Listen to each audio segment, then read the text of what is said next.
Siz tikayotgan kalta yenglarni tagi osilib qolyaptimi? Demak, siz ham shu xatoni qilyapsiz. Ko'pchilik buni yeng andozasidan deb o'ylaydi.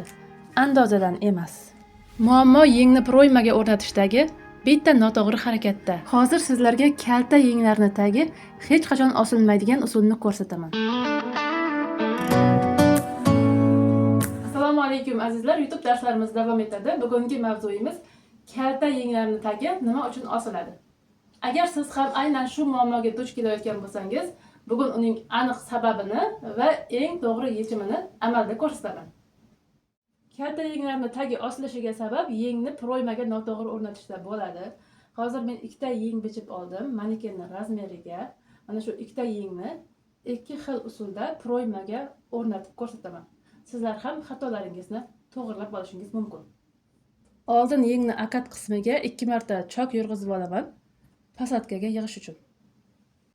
Mashina qadamini 5 ga qo'yib olamiz, yirik chokda tikishim uchun.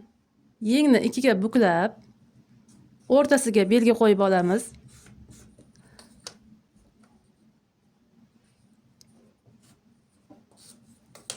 Hozir men bo'zda tikayapman. Bu matoni teskari tarafi. Sizlar kiyim tikayotgan paytingizda matoni o'ng tarafidan posatka uchun chok tikishingiz kerak bo'ladi. Belgi qo'ygan joyimdan tikishni boshlayman.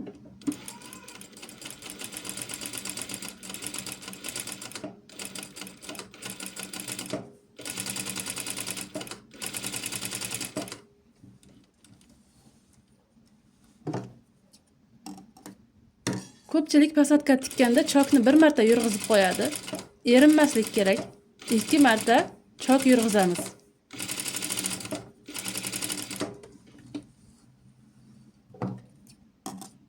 Ikkinchi yengimga ham posatka uchun chok yurg'izaman.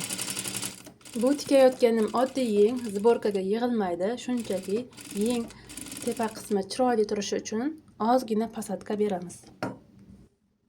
Bo'zda tikayotganim uchun ataylabdan kontrast ipda tikayapman, yaxshiroq ko'rinishi uchun.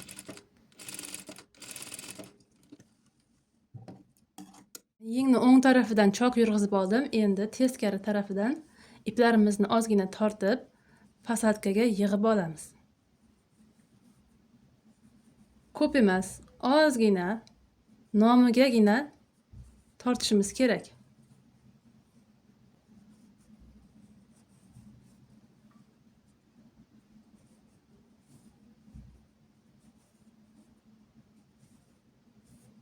Mana endi ko'rishingiz mumkin, yengni akat qismi chiroyli holatga keldi.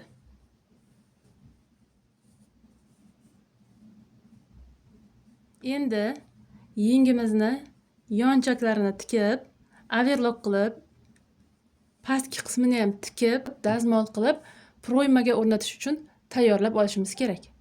Bularni hammasini kamera orqasida bajaraman, video cho'zilib ketmasligi uchun. Endi darsimizning eng muhim joyiga keldik. Hozir ko'pchilik yengni proymaga qanday o'rnatsa, biz ham shunday o'rnatib ko'ramiz. Yengni yonchog'ini kiyimni yonchog'iga to'g'rilab, yengni proyma bo'ylab aylantirib tikib olishadi. Hozir men ham shu usulda yengni o'rnatib ko'raman. Mana yengni chokini kiyimni chokiga, yonchog'iga to'g'rilab oldim. Endi proyma bo'ylab yengni aylantirib tikib chiqaman. Zakrepka beramiz.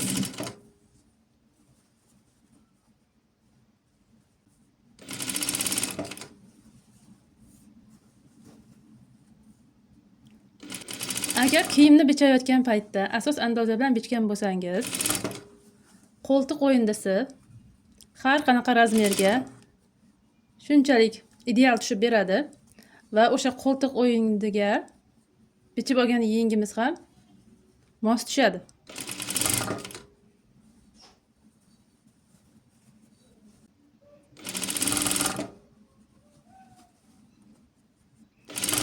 Mana aylantirib tikib keldim. Endi yana zakrepka berib chiqib ketaman.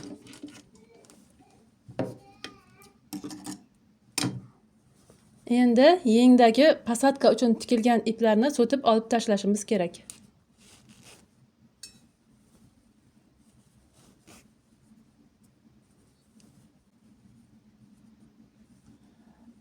Mana ko'pchilik tikuvchilar qo'llanadigan usulda yengni proymaga o'rnatdim. Lekin bu holatda kalta yenglarda yengni tagi osilib qoladi. Hozir yengni tagi osilmasligi uchun boshqa usulni ko'rsataman. Ko'pchilik o'ylaydiki, yengni yonchoqi kiyimni yonchoqiga mos kelishi kerak deb. Lekin bu noto'g'ri. Aslida yengni tepasidagi markaz qismi yelka chokiga to'g'ri kelishi kerak. Hozir yengni markazini kiyimni yelkasiga to'g'rilab, igolga qadab turaman.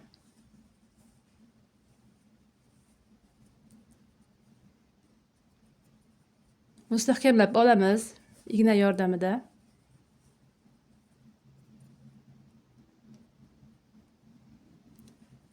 Yengni yonchoqi kiyimni qo'ltiq qismiga to'g'ri kelishi shart emas. To'g'ri kelmay qolsa ham bu xato bo'lmaydi, lekin yengni tepasidagi markazi albatta yelkasiga to'g'ri kelishi kerak. Endi birinchi tikkanimday aylantirib tikmayman. Fasadka uchun yurg'izgan chokimdan boshlab yengni tepa qismini alohida tikib olaman va yengni qo'ltiq qismini alohida tikib olaman. Yengni o'rnatishda kiyimni qo'ltiq qismidan tikmayman.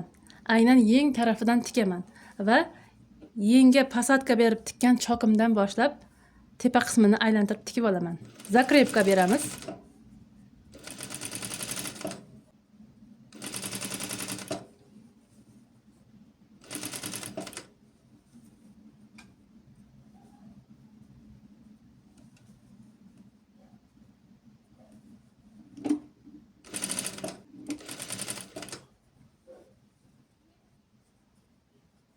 Pasadka berib tikkan chokimgacha davom etib tikaman. Yana zakrepka berib chiqib ketaman. Yengni tepa qismini tikib oldim, endi qo'ltiq qismini tikishim kerak. Mana e'tibor beramiz, men yengni tepa qismini tikib olganman, yelka qismini. Qo'ltiq qismi menda ochiq qoldi. Qo'ltiq qismini alohida tikishim kerak. Qo'ltiq qismini tikkan paytimda bitta sirli joyi bor. E'tibor beramiz, qarang. Yengni tagi osilib qolardi-ku. O'sha osilib qoladigan joyini chiqazib tashlaymiz. Ikkita yonchoqni bir-biriga to'g'rilaganda yengdan 2 santimetrcha mana shunday qo'yib tikaman. Ya'ni osiladigan joyini yengni qo'ltiq qismidan chiqazib tashlashimiz kerak. Mana shu holatda ushlab olaman, mana. Mana. Bu qancha bo'lishi mumkin bu oraliq? 1-1,5-2 santimetrcha bo'lishi mumkin. Yengni katta kichikligiga, razmerga qaraydi. Mana shu holatda ushlab, qo'ltiq qismini alohida tikib olaman. Mana menda hozir 1,5 santimetrcha yengni ortiqchasi chiqdi. Endi qo'ltiq qismini tikkan paytimda yeng tarafidan emas, kiyim tarafidan tikaman. Oldin qo'ltiq qismiga igna sanchib turishim kerak. Zakrepka bergan joyimdan boshlab yana bir marta zakrepka beramiz.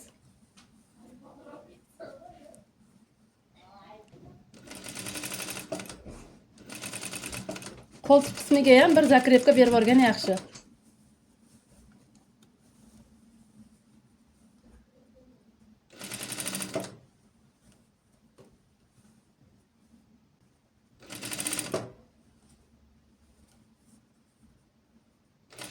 Mana tikib bo'ldim, endi zakrepka berib chiqib ketaman.